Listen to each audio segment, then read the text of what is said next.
Hi, this is Mike Brown, owner of Death Wish Coffee Company. Welcome to Fueled by Deathcast. I love Jeff, but sweet and hot. Whoop, Mr. Motorama coffee. Death Wish Coffee presents Fueled by Deathcast, the world's strongest podcast. Get ready, the show's about to begin. Welcome to Fueled by Deathcast. This is episode 146, or season 3, episode 42. And happy October. A lot of our favorite time of the year, as Halloween is right around the corner. And as always, I am the incredible Jeff. And I'd love it if you took a second and followed everything I get to do here at Fueled by Deathcast and everything else that we do at Death Wish Coffee at Fueled by Deathcast. That's on Instagram, Twitter, and on Facebook.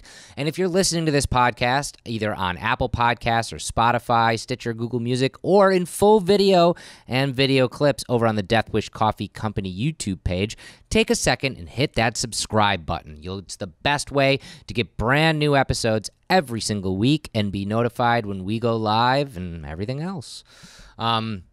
And nothing would be the same. Nothing would be as cool if it wasn't for the voice of death himself, Brock Powell.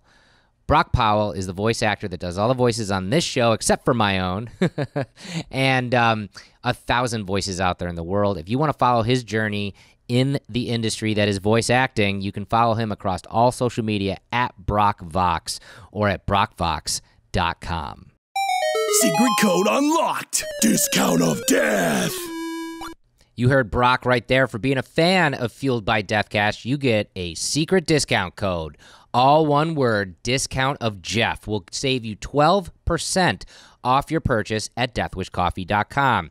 Go pick up some of the world's strongest coffees, some of our incredible merchandise, and our brand new 2019 Halloween mug is right around the corner. You're definitely going to want to get your hands on that, and all of it you can save 12% off by using the code at checkout, discount of Jeff. This week, it's another employee episode, and I love doing these because I learn more about my coworkers, and all of you guys get to learn more about the people who work at Death Wish Coffee and make it the great company that it is.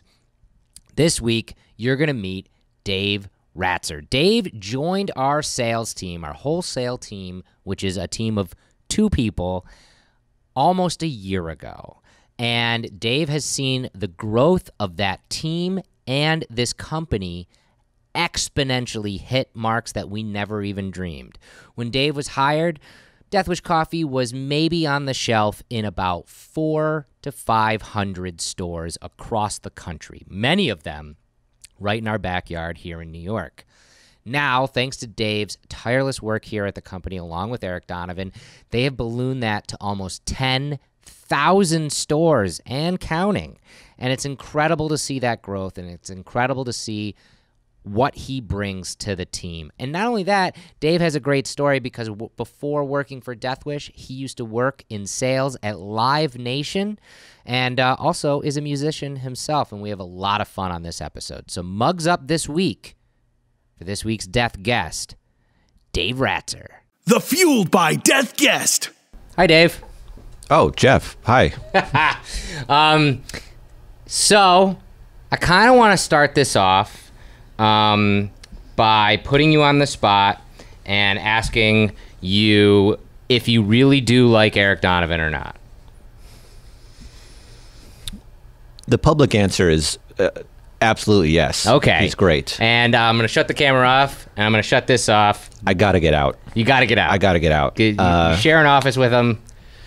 He has this facade of being this wonderful, loving, nice, positive guy. Yeah.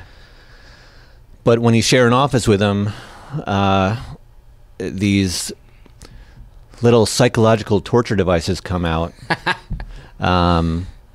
which I'm sure we'll discuss. Yeah. So it's tough. It's very tough. That's what I figured. And we'll unpack that in a second. But I do want to start off. You've been working for Death Wish Coffee now for the better part of a year? Yeah, going on 10 months now. 10 months. So you've got a little bit of perspective, and you were hired on specifically to be part of our literal brand new wholesale division. Right. So let's kind of start off with day one. You get the job and you walk in here. How was the job from what you expected it to be to what it was day one when you walked in? Well, internally, everyone's surprised when I say this, but the way they laid out the job responsibilities for me and the way it turned out to actually be was spot on, accurate. I really had a good idea of what the job was going to be, what my responsibilities were, how I was going to succeed. So kudos to Mike and Eric and Kane for putting that together for me. I did have a preconceived notion of what the work environment would be like. I kind of thought everyone would be the same here, have the same kind of attitude, same kind of vibe about them, kind of embody the Death Wish coffee feel, you know, be like a badass, no bullshit kind of person, which is true to an effect or to a degree. But I was really surprised to find out how vastly different everyone is. No one's the same here. We all have our very unique personalities. And I think that's such a cool thing. I think that's why we're doing so well. That's awesome. Yeah. And that's an interesting perspective too, because like, you know, I never thought of it like that, because personally speaking, I've seen this company grow through the eyes of some of my closest friends. Again, Eric Donovan was one of the first employees of the company. I love that guy. So I've kind of seen it through all of its stages, even as an outsider before I started working here. But I never had that perspective of like, from the outside thinking, and I totally get it because I've heard fans and customers say the same thing, that, oh yeah, we're probably all just a bunch of bearded dudes who are like, coffee, you know, and listen to metal, and that's it. There is a lot of that, but it's not a cookie cutter person in every single role, and that's really interesting. And I do bring that up because, again, before you started working here and right before you started working here, we weren't even thinking about wholesale or retail or anything. We weren't doing any of that as a company. When Mike started, he was like, let's do e-commerce. Let's really knock that out of the park as much as we can, and retail will be down the road, you know. And Super Bowl changed a lot of that whole ideal. But even then, we were still pushing back. I don't know if this is going to be a thing. I don't know if this is going to be a thing. And Eric Donovan himself was a big champion. Of let's get on shelves of doing that. So can you talk a little bit about, now being here for 10 months, can you talk a little bit about what your role is here at the company and kind of like what you do? Yeah, definitely. It's really a team effort between Eric and myself. We do a lot of the same things. Our goal is to have our products on the shelves of as many grocery stores and retail locations as we can. However people want to buy coffee, we want to make sure it's available to them. If you prefer to buy online, awesome. If you prefer to buy it when you're buying your groceries, that's what we're working on. So Eric and I are a really good team. I love working with him. He's a great leader, very motivating guy. He handles the big picture, decision-making, negotiating kind of stuff. If there's like an administrative duty that usually falls to me, I handle the systems that we use for selling, the overall kind of operation of it. These are words that usually apply to a much larger sales force, and it's just the two of us. Just the two of you. And that's crazy to think about too. So many people think company-wide, when they see the success that Death Wish has had, think that we're 500 people strong, and we haven't never even hit that 50 people mark yet. And when you talk about wholesale, it's just you and Eric. Yeah, I lack a certain perspective on what comparable companies have as far as staff, but the few trade shows I've done where a competing coffee company will come up and just talk to us, and they're usually really cool, and they ask, you know, what's your sales team comprised of? And we're like, you're looking at it, it's me and Eric. And they're like, how is that possible? And the reason that it's possible is that the whole company started and grew so much before we even considered doing retail. Right. And I say this all the time, that like Eric and I are just managing this growth we're experiencing. We're riding the wave of everyone's work before. Yeah. Eric is one of them, of course, but all the production guys, all the people in logistics, I mean, they're working their ass off to get product out. We're just making sure everything goes smoothly as possible. So it really is a team effort. What the company did before I got here is why this little division of ours is succeeding so much.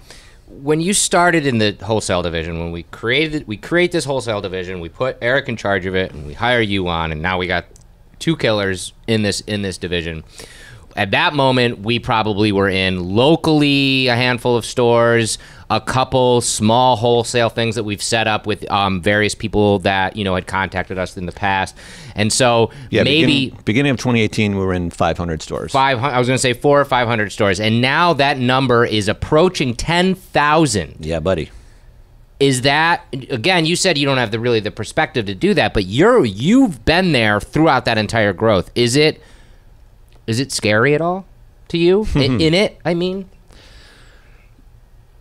I don't know, man. That's a tough question. I never thought about it. I haven't been Good. I haven't been scared yet. Good. Because the support staff is so strong here. Like, our marketing team is made up of geniuses. And I know, like, if we need help in any way, like if a store is struggling, they're going to jump in and put all their resources into making sure we succeed. I think our product is so good and our staff is so smart.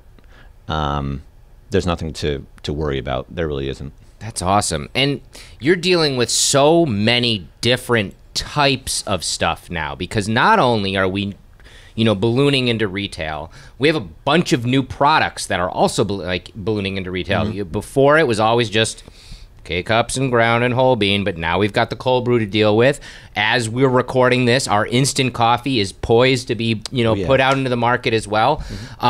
So you're not only dealing with all of these new types of products, but you're also dealing with all different types and levels of stores. Whereas, we're in so many Walmarts now, which is conglomerate at the top, upper echelon of the conglomerate. And then you guys deal with, the mom and pop store too. And then everything in between that too. That's true.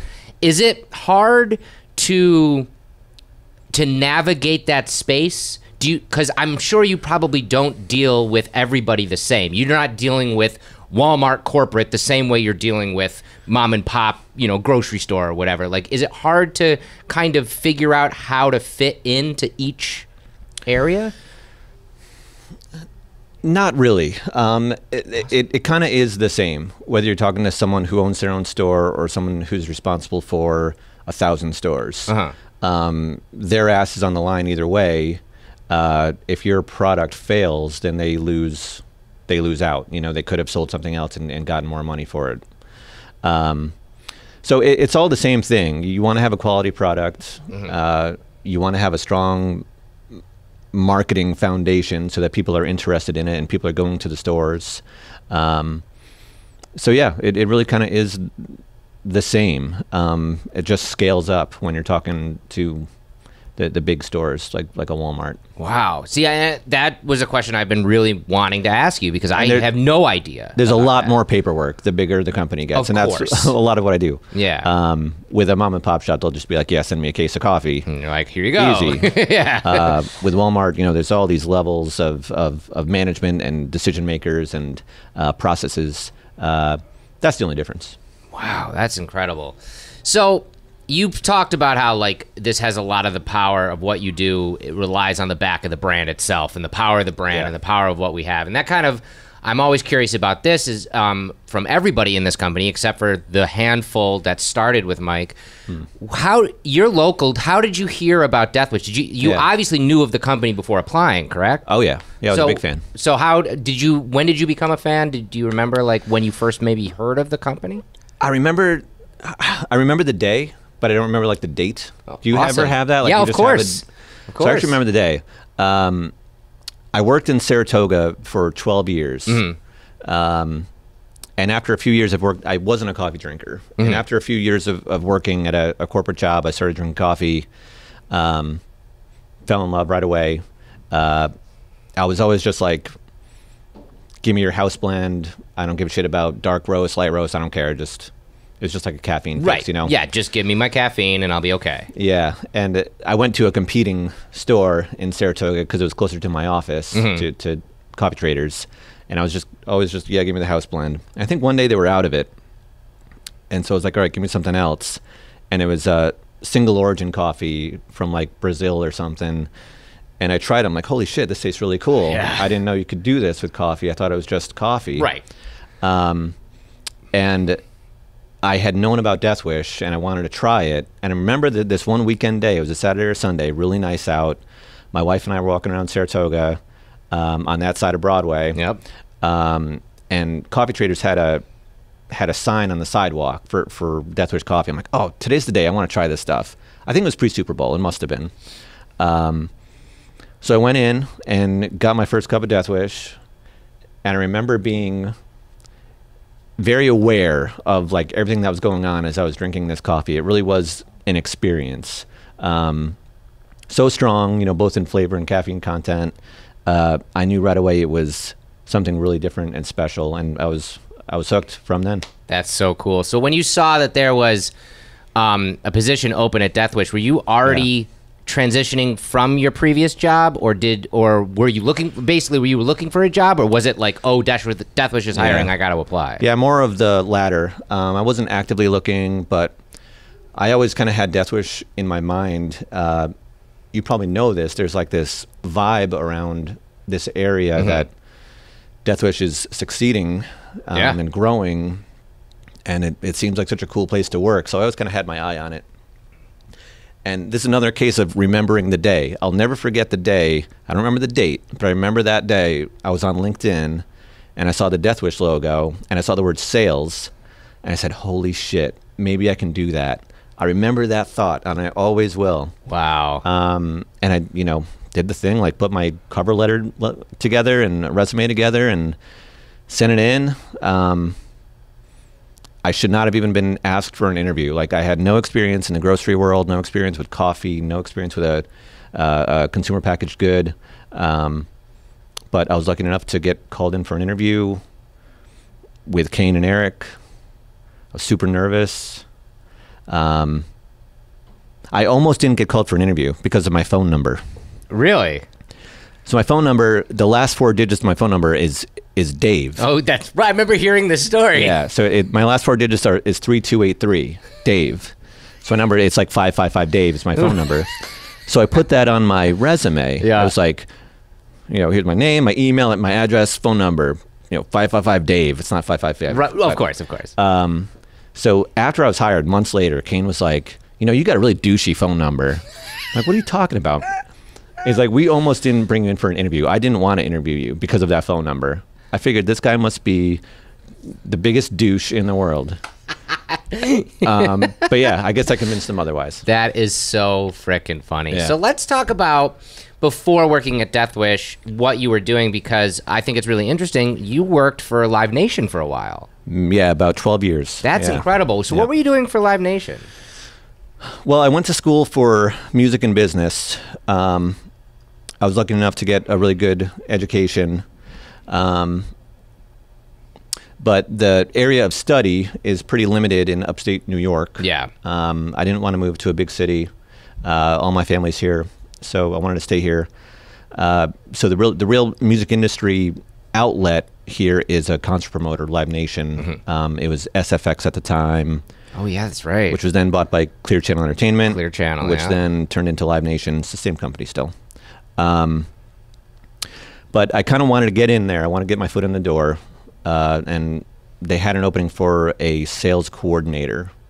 I had known those guys for a long time because I worked in the SPAC box office, Saratoga Performing Arts Center. It was kind of my summer job during college, so I met a lot of those promoter guys. And when there was an opening, I applied, got the job. I never wanted to do anything involving sales. My personality is very much an introverted one. The idea of selling something to someone is just very ugly to me. It's just not something I ever wanted to do. I totally understand. But there I was. I did well there. I got promoted a couple times. I ended up in this salesman position. I was selling advertising to corporations to advertise around concerts. And I did that. I was at Live Nation for 12 years. I was actually selling for 5 or 6 or 7 years. Wow. Really stressful because it was such a conflict with my personality.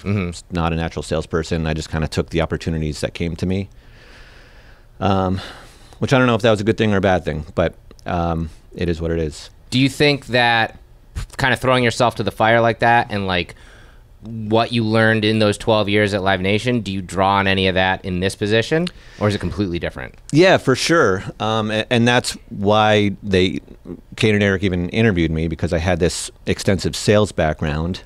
So what I lacked in like grocery experience, coffee experience, I made up for in sales experience. And this job is perfect now because I'm not calling people up and being like, what can I do to get you to buy our coffee right now, you know? Right, that guy. It's not like that at all. It's like people are calling us being like, how do we get your coffee? I mean, it's a whole different kind of sales, and it's just managing our systems and operations and stuff like that. So, but I think to answer your question, you know, being the type of person that I am and doing sales for 12 years at Live Nation, I did sales at an IT company for another 2 years before I came here. Yeah, it was just a constant, I guess I'll call it growth process. Yeah. If I hadn't done that, if I had been, you know, anything else for the last 14, 15 years, I would be a different person today for sure. I probably would have given in to my more introverted tendencies, weaker tendencies. Doing something that's really hard makes you stronger, you know? It's the truth, and that's very inspiring because it's very easy to be comfortable in any avenue in life, whether it's your job or your home life or your hobby or whatever it is. It's very easy to be like, okay, I'm comfortable and I'm safe. Yet you're talking about being a very introverted personality, yet again, throwing yourself to the fire and doing that. Do you feel like you've always been like that? Have you always been someone who is okay to be uncomfortable? No. No. That was like kind of like the first foray into that, really? Well, I mean, that was my career. That's kind of the path it took. But no, if something's challenging, you know, I do like a good challenge. I'm trying to think of other instances where it comes up in life, but it's usually more like, well, here we go, I got to do this, as opposed to like, yeah, come on, I'm gonna fuck this up right now, I'm gonna take this on. Yeah, it's still a good mentality because you've got the mentality of the lion of, you know, I'm gonna fuck this up, let's do this, let's do this, you know, and that's not you, but you are okay, this is happening, we're gonna make this work and we're gonna happen it, because the third option is nope. That's true. Nope. I can't do this. Nope. And that is true. And that is a very normal response, you know, and it's inspiring that you're not like that. And I think that has, you know, led to your successes in being promoted through Live Nation and also being, you know, hired by Death Wish. Yeah, thanks. Speaking on Live Nation, did you get a chance, you were in sales, did you get a chance ever to, I don't know, crack into that music industry at all? Did you get to meet any, you know, rock stars or deal with any of that kind of thing as well, or were you just relegated to please buy our advertising kind of thing? No, I mean, the show was based around, or the job was based around concerts. So that's why I asked. Every concert I was there working, making sure the stuff I sold was right. You know? You got a lot of free concerts out of it. Yeah, but I mean, it's horrible music, man. Oh, it's just horrible. I'm such a snob about music, and judge me all you want, but that's fine. But no, our offices were backstage there. I worked at SPAC and another couple venues. So the artists would always be back there. There was the one rule of backstage when you're a local person, either for the promoter or doing labor or something like that, is don't engage the artists. Yep. People are literally paying to come here to see them. The backstage area here is the only place where they're free. Right. There are a couple instances, though. Dave Matthews once made fun of the way I walk. That Have you ever seen Dave Matthews walk? I mean, he's got a great walk. I'll give it to him. No, he was walking down the hallway, and I was walking toward him. Behind the stage, there's this long, narrow hallway. Yep. And so he's like 30, 40 feet away, and all of a sudden he starts really waving his arms like really high in the air, and he goes, "We're walking flamboyantly, aren't we? We're walking flamboyantly." Fuck you, Dave Matthews. Yeah, fuck you, Dave Matthews. That's funny. But I mean, that's kind of cool that, at least you got to be immersed in that industry, not just on the phone. No, selling the it was thing. exciting. That's kind of cool. There was a big excitement factor. It was a cool job for sure. Yeah. And awesome people. Like the local people, Live Nation Saratoga, I learned so much from them. They're so supportive. Yeah, great people. That's awesome. And, you still get a little bit of that music now working at Deathwish because we have so many connections to the music industry as well, which is really rad. Yeah. Speaking of music, though, you're a musician yourself. I try, yeah. You're a bassist. Yep. I kind of want to ask that question of where did that start? Was that something in your childhood? Did you pick that up later in life? How did you what made you pick up the bass? Necessity. That's probably every bass player's answer. It is. We need a bass player. All right, I guess I'm that guy. In high school, I was big into music. I mean, 50 million people have the same story, but like I picked up guitar, played a lot of guitar. Yep. Played some drums. In college, a couple of really good buddies of mine who I went to high school with started a band. They sounded really good. They're crazy musicians, like way beyond me. They needed a bass player, so I picked it up, and I was probably 20 years old. 38 now. Been playing ever since. What started out of necessity became absolute love. I mean, I couldn't imagine an instrument more perfect for me. Some of my happiest moments are locking in with a drummer, just laying down a groove. I mean, it's like a Zen kind of thing for me. I love it. I totally agree. Being in bands myself, I love being on stage with a drummer and a bassist that hit that pocket, and it's just it's one of those magical feelings that if you've never been able to experience it, the thing I can akin to the most is being in the crowd. Yep. When a band is locked into that groove and you feel it, the crowd feels it, the people on stage feel it, and you all are connected by the bassist and the drummer, and it's pretty excellent. Yeah, it's a lot of fun. It goes unnoticed a lot, but it's a lot of fun for the people playing it. So, as a bassist now for 18 years, like you said, do you have anybody in the industry that like really is like somebody that you look up to, like any rock stars? Any bassists out there that you're like, yeah, that's the guy that I really like love listening to? I mean, people are gonna roll their eyes because like it's all snobby like jazz guys. A man named Abishai Cohen is one of the greatest musicians alive today. He's a bass player, and totally locks into the stuff I'm into, like progressive types of music, odd rhythms. Things you've never heard before is kind of what I'm always looking for. I'd throw that guy's name out. Awesome. Abishai Cohen. Awesome. Definitely, I want to check him out. Yeah, it's cool. Are you a big jazz fan, like as a genre? Yeah, I love jazz. Jazz and metal are kind of the only two things I listen to. That's awesome. They often cross over each other. Totally. Metal and jazz. There's a lot of similarities. I mean, look at the band Tool. I mean, there's a lot of similarity in that. And Danny's a jazz drummer, for sure. For sure. That's awesome. That's really cool. And now you're playing in a band. You guys predominantly do covers, right? You're a cover band? It's all covers, yep. Do you like doing a specific genre more than another? Do you guys do like metal covers and stuff like that? Oh my God. No.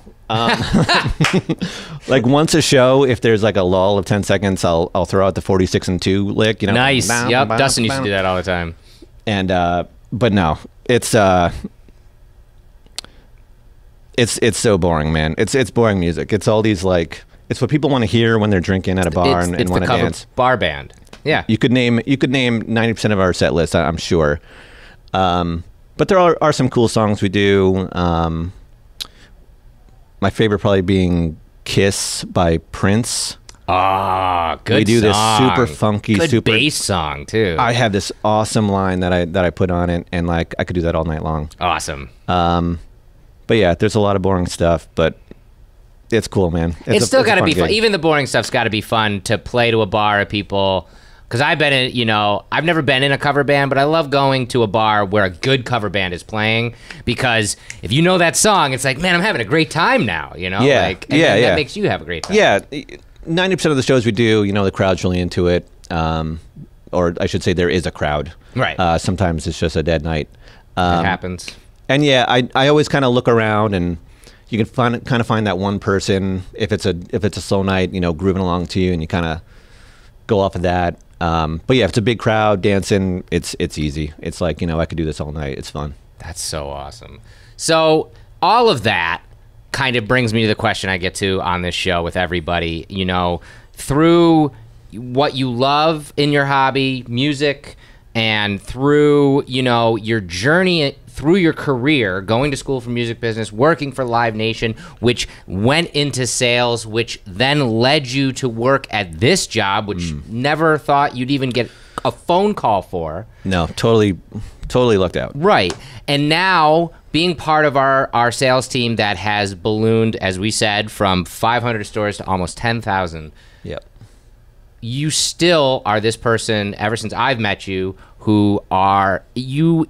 It's, as much as you say you're introverted, you're still a very passionate person, and I can see that exude from you, and it's awesome. And what fuels that passion? Oh man, I don't know. And when I say introverted, I don't mean like I don't talk to people. Oh, I understand that. Like yeah, where you get your energy from, right, internally or externally, right.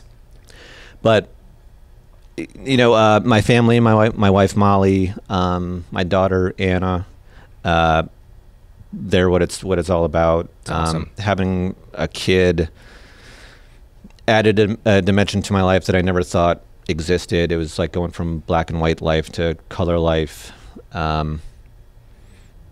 That's the root of everything for me. Music, there's always something playing in my head. Do you have that? Do you always have something? Yeah, okay. Always. Because Molly's like, you have a song going in your head right now, right? Yep. If I'm like checked out, I'm like, yeah.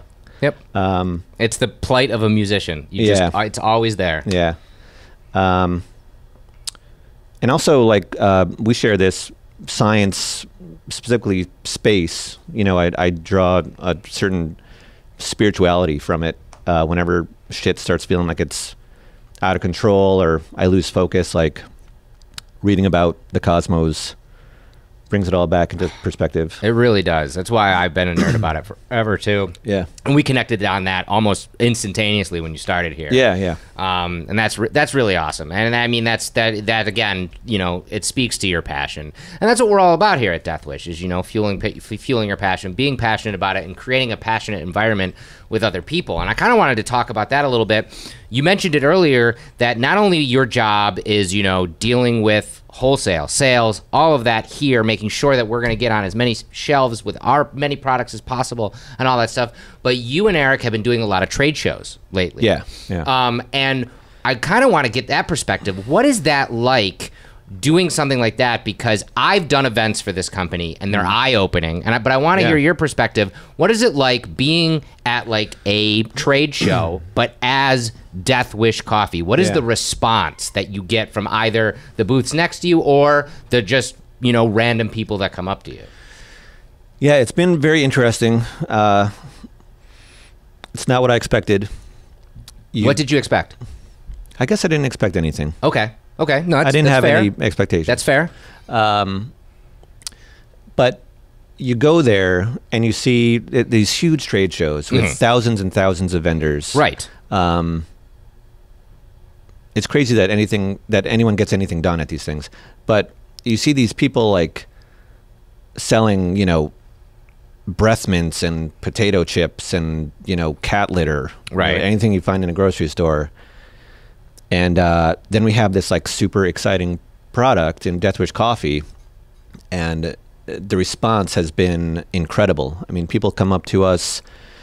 A lot of people are fans and like, oh my God, I can't believe you're here. Can I get some coffee? I have a subscription. That's so cool. cool. Oh, so cool. And then a lot of people come up and be like, world's strongest coffee? What? I don't want to try that. Or, oh, I got to try that. And we, talk them through it either way. But overwhelming excitement. To have a brand that was conceived as an e-commerce product, you can do whatever you want in e-commerce, right? Yeah. Oh yeah. To somehow have gotten a skull, like a toxic poison symbol on the shelf of grocery stores is just remarkable. And it creates a lot of excitement. I mean, from people who own a mom and pop shop to big time decision makers at huge companies coming by and trying our coffee at these trade shows and talking business. It's a really cool experience.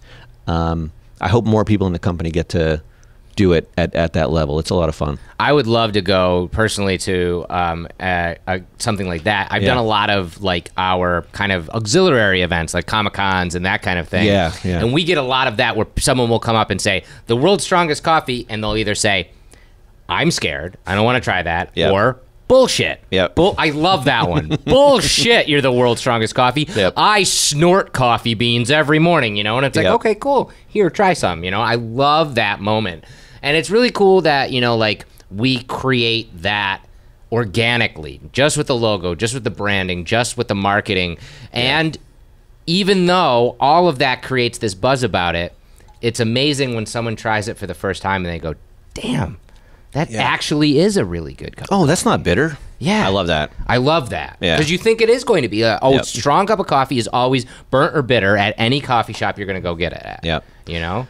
And I love like having the attitude of our brand too, and you can basically say whatever you want. Eric kind of disagrees with me, but so many of these brands, you know, when they're doing like a demonstration or they're at a show like this, it's like, oh well, this is our vibe. You know, we're very clean cut and do this.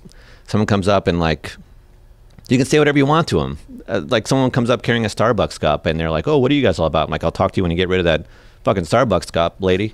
But it's cool to have that. I don't know if that's the right thing to do, but it seems to work. I mean, as long as we're still pushing a good product, and you know, and at the end of the day, we're not being subversive for the sake of being subversive. You know, like I think no, it's just being yourself. Being yourself. Yeah, it's speaking to the brand, and that's really great. And you and Eric work really, really well together. You guys have become a well-oiled machine, and you know, we talked about this at the very beginning, but like you guys share an office together. Yeah, and you know, was it from your perspective? Was it an easy fit for you? Because I know we all kind of know Eric Donovan. You can go back to episode 2 of this show and meet him. But he's a very easyggoing guy. Yeah. But he's also literally one of the first people to work for this company in the basement of Saratoga Coffee Traders. Right. So you were brought into the company and immediately start working with this guy. Was it an easy fit, or did you kind of have to feel that out? Like, it was an easy fit just because of the kind of guy he is. There was a little like intimidation just because I know this guy started basically this company with Mike and a couple other people. And he's so easygoing, but at the same time, like, you get the impression that like you have to impress this guy. You have to do a good job. You have to work your ass off. And he sets that by example, you know? And I got that impression right away when I started. I had a lot to learn when I started. He brought me on because he said he liked my attitude, you know. So he dedicated a lot of time just to get me onboarded and educated on the grocery world and the coffee world. And it all worked out, man. I mean, we're 10 months in and we're really good buddies. I really enjoy following his vision and supporting it. And we're doing great things. Yeah, like I said, again, you guys are a well-oiled machine, and I'll even throw it back to you guys are constantly in the pocket, and that works because he is a drummer and you are a bassist. And even though you guys aren't playing in that office all the time, you are playing. You're playing with our sales and making sure that those are in the pocket and that groove is there that entire time. That was beautiful. And you guys are doing that. Finally, I want to get to 2 questions that I ask all of the employees here. One is you've had 10 months of perspective on this company. You've seen us grow exponentially in sales, but also in e-commerce. Go back to space, do all of these different things we've done. Where do you see this company in, let's say, 3 to 5 years? What do you think our trajectory looks like? Do you ask this of everyone? What do they say? Some people say they don't know. Some people have a clear-cut answer that they think we are going to be ruling the world and the cosmos. It's very, very, very different tracks of it.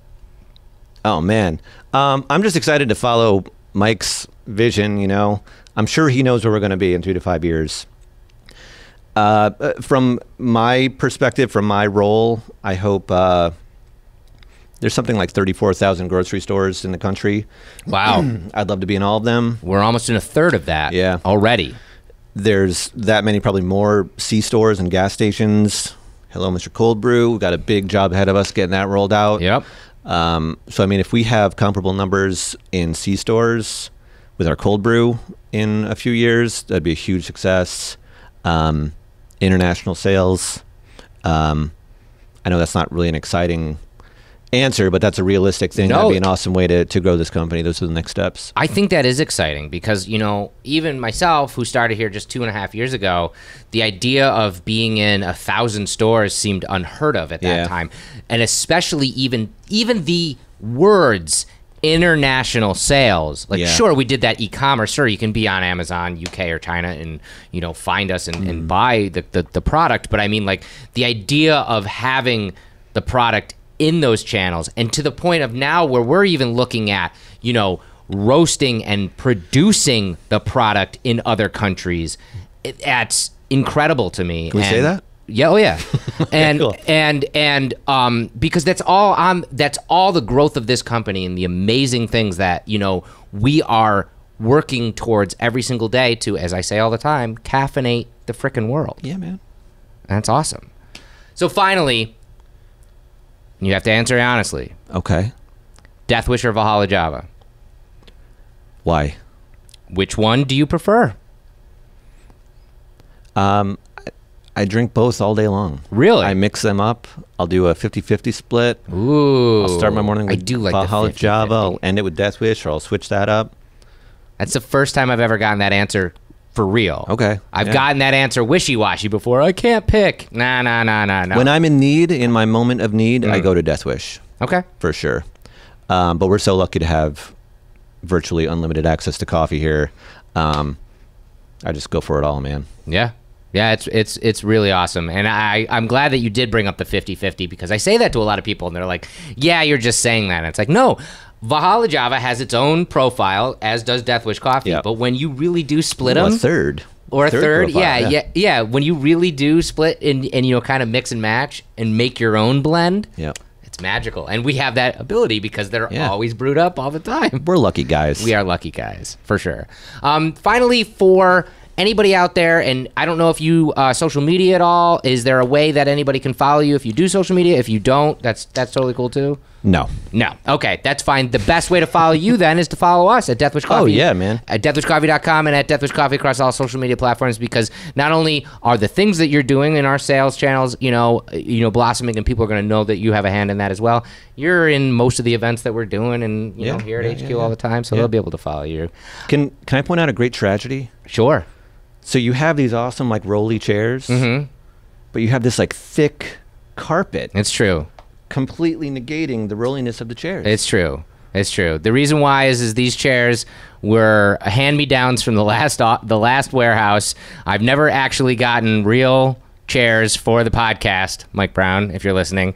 And also, when I got into this new space, which we are now in our new offices, as soon as I walked in here, it was incredibly boomy. Incredibly boomy. So the first thing I did was hang as many things as I could on the walls, put everything everywhere, and then I got thick carpet for the ground. Gotcha. To take some of that boom out of there. You addressed that perfectly. So that's why we can't roll around as much, but we can. We'll go out in the parking lot. We'll do some rollies. And when are you going to do one of these? People want to know about Jeff. I apparently, I'll end it on this. Apparently, I was hanging out with Taya, our marketing manager, recently, and we were having some drinks, and I apparently interviewed myself in a very inebriated fashion, and she has video proof of it, I think, so that might come out there at some point. Release the tapes. Yeah, release the tapes.